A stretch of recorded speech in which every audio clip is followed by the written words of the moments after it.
I'm here for Gaming Boulevard. I'm interviewing Mr. Andrea Pessino. I'm the CTO and co-founder of Radio Dawn Studios, the maker of The Order 1886. Yeah. The game itself is set in 1886, and it's very historically accurate, kind of course, with Lycans and the crazy guns and everything. It's set in London. Are there specific places we're going to see, or specific other persons we're going to meet from that era or that place? Yeah, The Order 1886 is a third-person action-adventure game set in an alternate reality, alternate history. The game is set in London.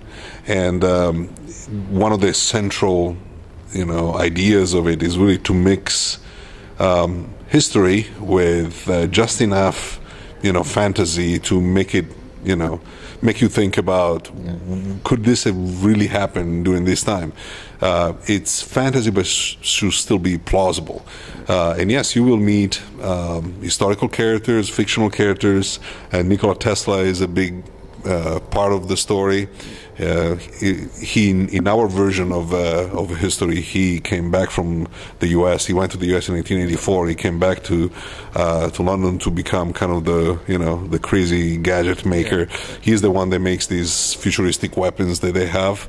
And even those, really, a lot of research went into making sure that even though they're fantastical, they're still grounded in reality. They're still plausible. The real Nikola Tesla probably could have made a lot of these. They're not just, fake-looking things that shoot some electricity. They are designed and architected as if they were actually going to be created in real life.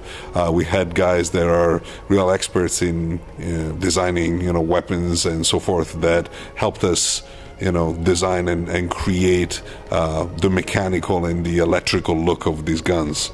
Are there more things from the Arthurian legend that we're going to see? Like you said, the water, the Knights of the Round Table. Are there more things? I'm just saying something like Excalibur or something crazy like that. Well, you'll have to play the game, and a lot of things are hinted into this first game that point at a much larger universe, which is all there. There's all kind of stuff that is already being written and created that sets. This is really a slice into a much larger, well-developed universe that Rue has come up with.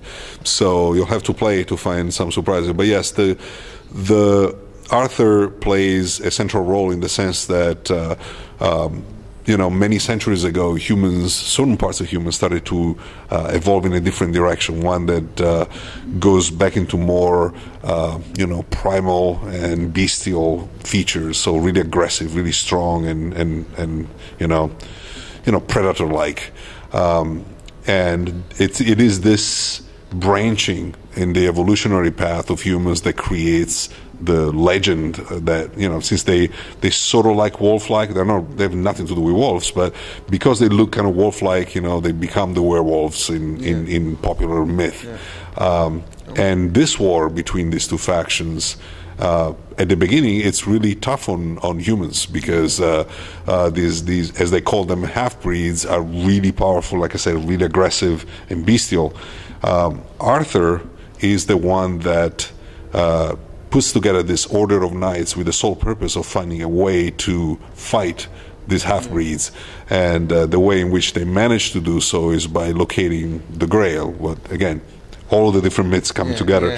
To locating the Grail, there turns out to be this liquid that they call Blackwater, which enables the knights to, they're still mortal, they can still die, but they can heal their wounds as long as they're not mortal wounds. They can heal them, a lot faster than a regular person would, and it's a side effect that greatly extends their lifespan. So some of these knights are centuries old, and the way it works is that they continue to have the name of the original Knight of the Round Table, but the Galahad that you play is not the original Galahad from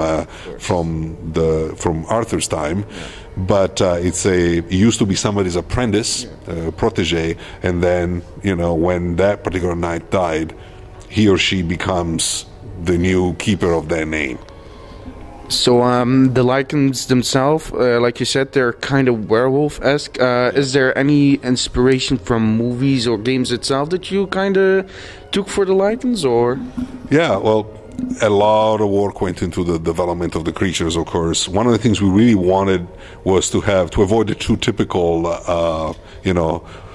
flaws that you see with werewolves in movies and things. And one is that our Lycans are intelligent. They're not just growling idiots. And intelligence makes them, because they're still human fundamentally.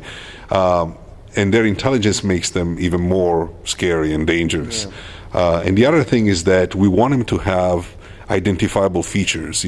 They're not all the same thing, right? As you see in very of the fodder type of enemies that you see in games, every one of the Lycans still has as unique a persona as a human enemy would have. So they're inspired by a lot of creature work that has been done in the past, but we wanted really them to have a unique aspect that is just of the order. Yeah. Do the Lycans and the rebels have some interaction with each other, or is it strictly like just split? Yeah, well, that's for you to find out by playing the game. One of the central mysteries of the game, as it opens, is that Galahad finds out that the rebels are somehow getting their hands on weapons from the Order. So how that happens is one of the first things you need to figure out. And at the same time, there are rumors circulating that there is some sort of collaboration, something is going on between the half-breeds and the rebels, which seems incredibly unlikely.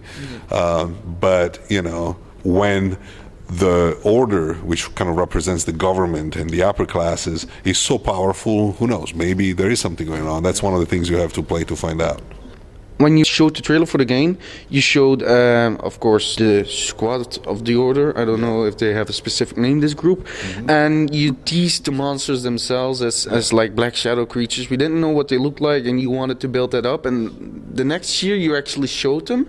Yeah. What I don't know if I'm mistaken by this, but first when you showed them, they looked they were still human, and they looked zombie-like. So first thing I thought was, oh, they're going to go with the zombie direction, but then suddenly he changed into a Lycan, so in a wolf thing. So that made me more excited. Was it your intention to make us think it's like, oh, it's a boring zombie, and then, oh no, it's a crazy werewolf thing? Was that kind of the purpose or not? Am I mistaken? No, not intentionally. No, they were always werewolves. Or again, werewolves is not really the right word for what they are. But yeah, there were always these creatures.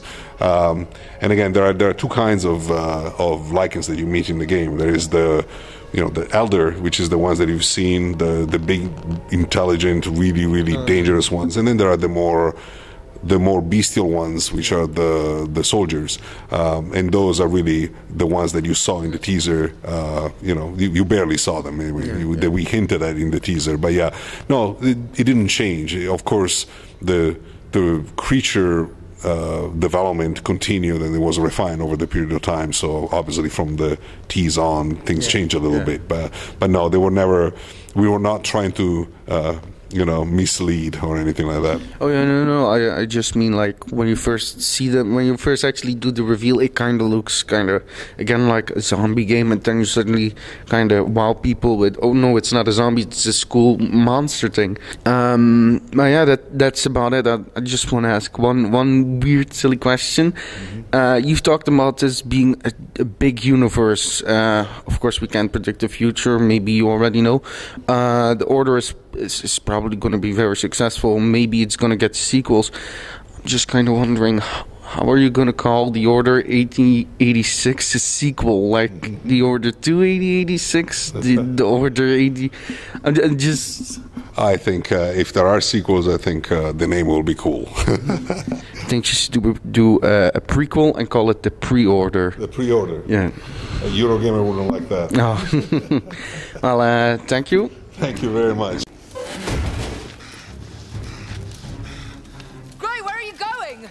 To finish what we started. This is no time for vengeance. Come to your senses. That one's made it. Gray, stop!